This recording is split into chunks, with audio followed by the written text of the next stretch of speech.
안녕하십니까. 오늘도 저희 채널을 시청해 주셔서 감사합니다.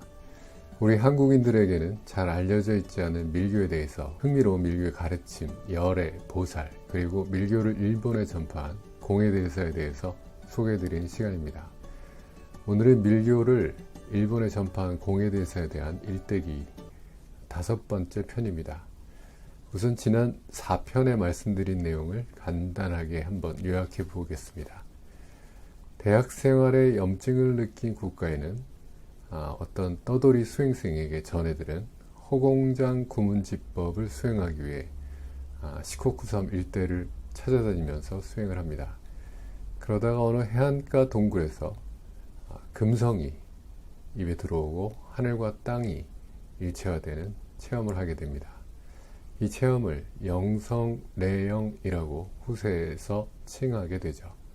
이 명성례영의 체험에 의해 국가에는 완전하게 불교에 기위하게 됩니다.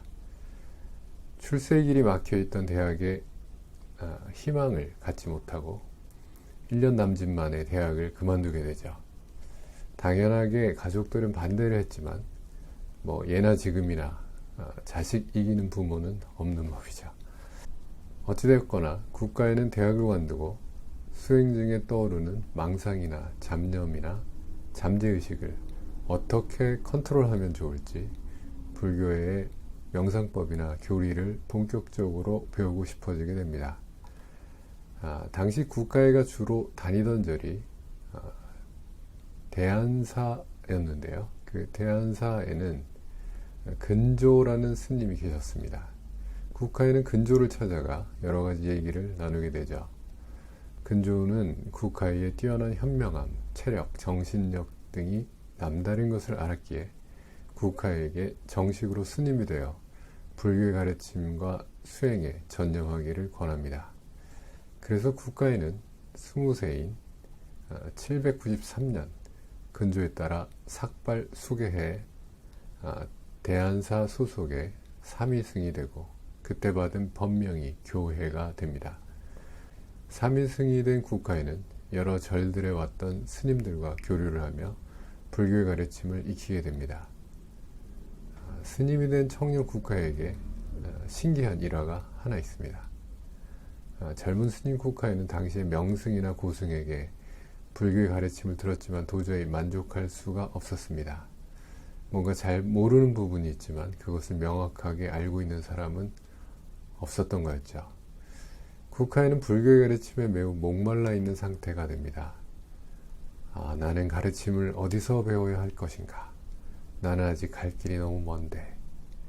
아마도 진리에 대한 갈망이 매우 컸던 것 같습니다. 그러던 어느 날 국가에는 나라의 도다이지, 동대사라고 하는데요. 거기에 갑니다. 나라의 도다이지를 관광해 보신 분이 많으실 텐데요. 이 도다이지에는 유명한 게 2가지가 있죠. 일단 절 앞에 사슴이 엄청나게 많습니다. 이 사슴들은 사람들이 먹을 것을 주면 인사를 하는 사슴도 있더라고요. 그리고 대웅전에는 본尊으로 모시는 대일열애의 청동물상이 있는데 이게 엄청나게 큽니다. 크기가 16m라고 하는데 동양 최대라고 합니다. 저는 처음 이 불상을 봤을 때 건물 안에 있는 불상이라고 생각하기에는 너무 커서 불상을 먼저 짓고 건물을 지은 것인가 라는 생각을 하기도 했는데요. 이 대웅전도 세계에서 가장 큰 목조 건물이라고 합니다. 하여간에 가르침에 목말라 있던 젊은 스님 국가에는 이 대웅전의 대일열의 불상 앞에서 소원을 빕니다. 저에게 최고의 가르침을 보여주십시오. 이런 기원을 하죠. 그리고 난 뒤 어느 날 꿈을 꾸었는데 꿈에서 나라의 구미사 동탑에 내가 찾고 있는 것이 있다. 그런 꿈을 꿉니다. 그 꿈을 꾼 국가에는 구미사의 동탑을 샅샅이 찾기 시작합니다. 그런데 놀랍게도 그 동탑에서는 구미사의 주지 스님조차 모르는 경전이 많이 나오게 됩니다. 거기서 국가에는 밀교의 최고 경전인 대일경을 발견하게 됩니다. 이건 마치 무협소설에서 기이한 인연으로 최고의 무공 비급을 얻는 듯한 그런 소설 같은 이야기지만, 어쨌거나 국하에는 밀교의 최고 경전인 대일경을 얻게 됩니다. 사실 이 대일경은 국하의 스승의 스승의 스승인 선무회라는 스님이 쓴 경전입니다.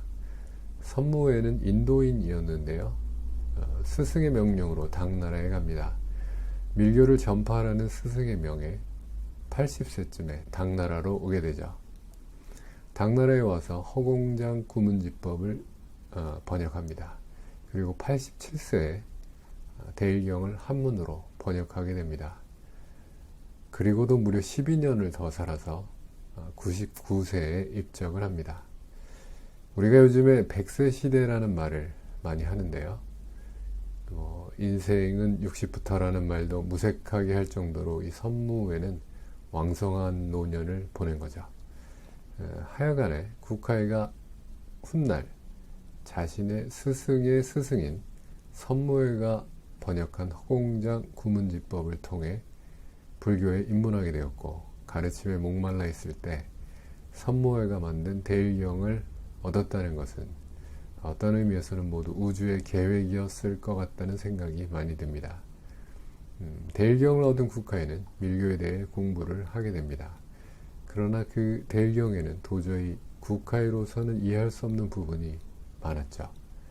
어느 누구를 찾아가더라도 깊은 뜻을 아는 사람은 일본에는 한 명도 없었습니다. 그래서 국하이는 당나라로 유학을 갈 결심을 하게 됩니다. 오늘은 여기까지 일대기를 마치고 다음 편에는 당나라에 가는 국가의 편을 기대해 주십시오.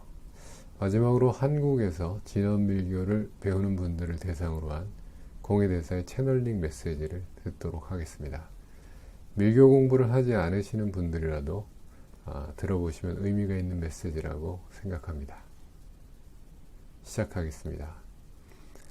공예입니다. 이 나라에서 저의 가르침이 퍼지고 있는 것은 매우 영광입니다. 지금 여러분은 새로운 시대에 와 있습니다. 제가 가르쳤던 시절의 밀교와 앞으로의 필요한 밀교는 약간의 차이가 있지만 먼저 여러분께 전할 수 있는 것을 기쁘게 생각합니다. 지금까지 고야산의 공예 밀교는 제가 스스로 수행하고 스스로 빛과 연결되어 일본인의 생각에 맞도록 체계화했습니다. 지금 여러분은 이 나라에서 앞으로 빛의 한국이라는 세계를 향해 새로운 시대의 밀교를 사용하려고 합니다. 위대하고 위대한 빛의 현자들이 한국인들에게 앞으로 빛의 한국, 새로운 시대의 한국을 향해 가장 좋은 밀교, 빛의 세계를 어떻게 사용하는지 그것을 알려주기 위해 논의가 이루어졌습니다. 그리고 그것을 제가 이어받아 여러분께 전달할 수 있는 허가를 받아왔습니다. 앞으로의 새로운 빛의 한국을 향해 여러분은 빛의 사명을 받아들였다고 이해해 주시기 바랍니다. 빛의 한국을 만드는 사명을 맡았다는 것, 밀교의 도구를 사용하고 자신의 마음을 올바르게 유지해서 빛의 한국을 만들어가는 일련의 계획에 들어가 주십시오. 그동안 한국에서 가르침이라는 것이 잘 전달되지 않고 빛의 가르침이 항상 탈락되어 사람들에게 유리하게 이용되어 왔습니다. 여러분은 자신의 욕심을 버려 올바른 빛의 마음으로 자신의 인생과 이 나라를 빛으로 바꾸어 주십시오.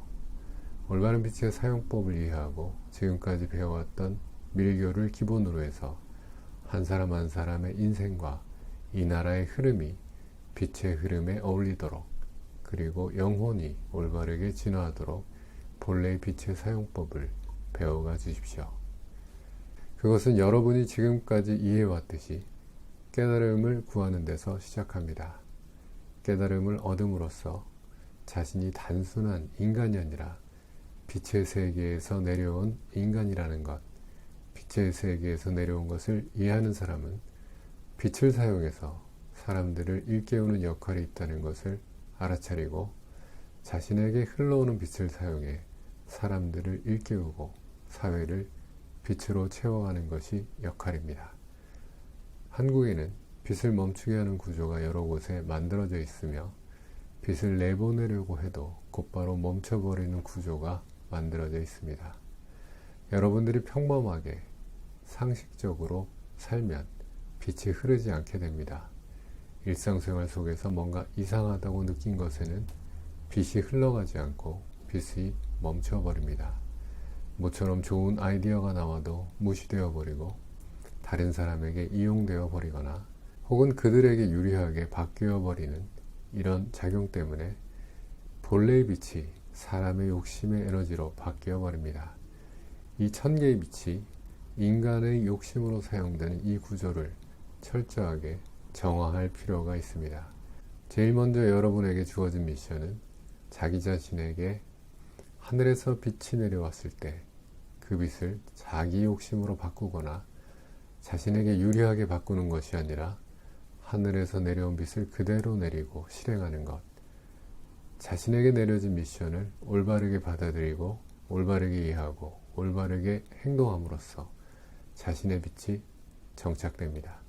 이것이 여러분의 첫 번째 미션입니다. 자, 메시지는 여기서 끝을 냅니다. 이 영상을 끝까지 보신 분들은 아마도 끝까지 봐야 할 이유가 있어서 보셨을 겁니다. 빛의 세계에서 와서 한국에서 태어난 이유는 욕심을 가득 채우고 모든 것을 자신에게 유리하게 만들어가기 위한 것은 아니겠죠.